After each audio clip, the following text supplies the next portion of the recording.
Hi, I'm Dylan. I'm GI. We're actually going to go outside and we're going to count some ants. That's right. Yeah. Well, we're just trying to take a really simple survey of the ant species. For some of these species, even basic stuff like what they eat, what their nests look like is not that well understood. So basic exploration. Alright, let's look at ants. Cool.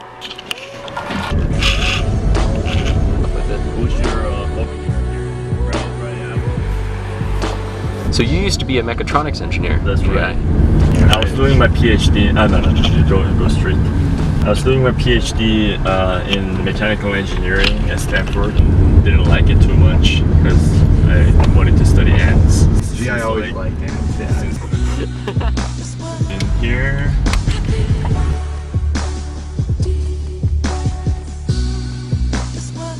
Yeah, so we'll see GI's carpenter ants, some velvety tree ants, which are called Limatopum. That may be almost all that, I mean, if I knew exactly what we were going to see, then we wouldn't be out here, but...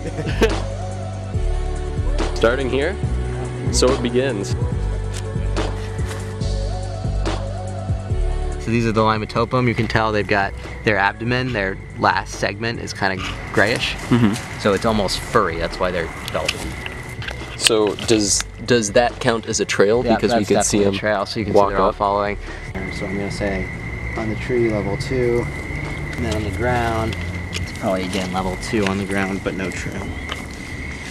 So what is this tag? So this is like a unique ID assigned to every tree. So that's how we will be able to know, like, these ants are in tree 909. That's right. So 830. Small amount of carpenter ants. And nothing on the ground either. Okay. Oh. Oh no, that's a beetle. All right, so it's 11:48, and we're only about a third of the way done. This usually takes 2 hours, 2.5. I'm slowing the guy's way down.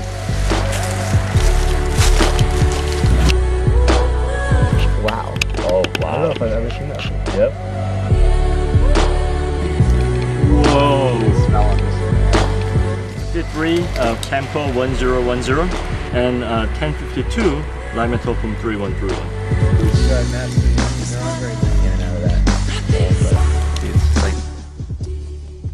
What do you see, GI? In the ground? No way. That's on the ground before. What are we looking at here? So these velvety tree ants, or their species name is Limatopum occidental. We've only located their nest in the tree in the middle of the trunk, but this is the first time that we're seeing their nest on the ground. So we just discovered a nest that Right. nobody has ever found before. Well, I'm pretty sure some people have found before, but it's not in the literature of our knowledge.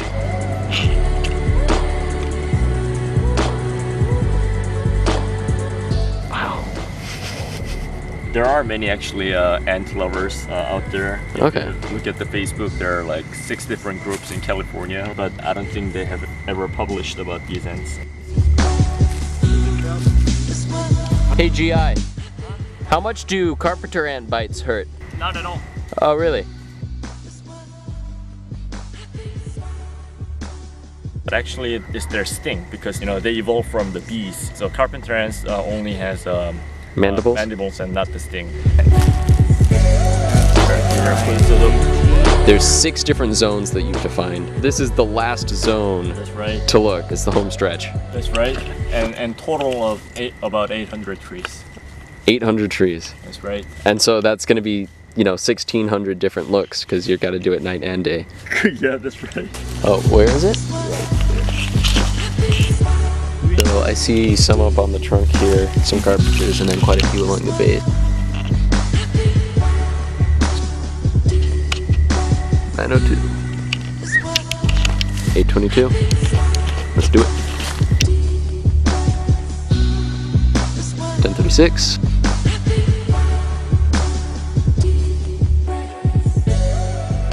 887. Home stretch.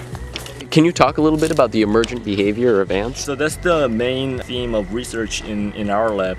Is called collective behavior. See that in many animals, including humans. Sometimes in a riot, there's no planned event. Some people starting a riot and then the other people join in there, and then suddenly, or bird flock or fish school, there's no central control that tells each member what to do. Each member uses its local information, and somehow the interaction between individuals suddenly form this emergent phenomena. And that's like also what our brains do.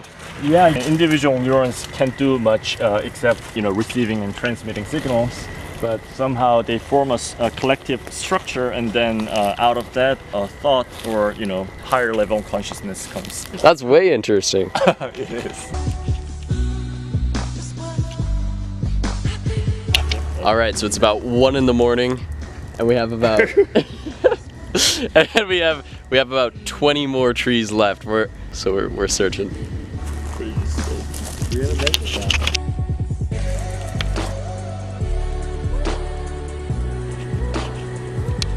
All right, 8 more trees left, but they're getting harder. 9:31. 76. It's like not quite 2 in the morning yet. I think it's like closer to 1:30. Is dead. It's just pile of wood chips. This lump. That's tree. That's the second tree. Tree number 2. Where are you? 1 tree left. 9:31. Without this map, we'd be pretty much stuck. You could do it without it, but it'd take forever. It's still taken a while for us to find it, and we have a GPS map of every tree in this region, and we still can't find it. The smartphone is enabling a lot of science, and that's pretty cool. Moment of discovery. Moment of discovery. We just found 931. Final tree, and this is the last tree of the entire data set.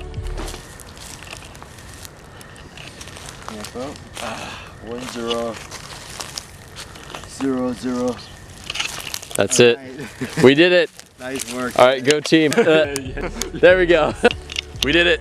What time is it? 1:30, everybody. 1:30. It took us 2.5 hours. Not too shabby. So we just finished the survey. We got it. We're in the lab now. Yeah.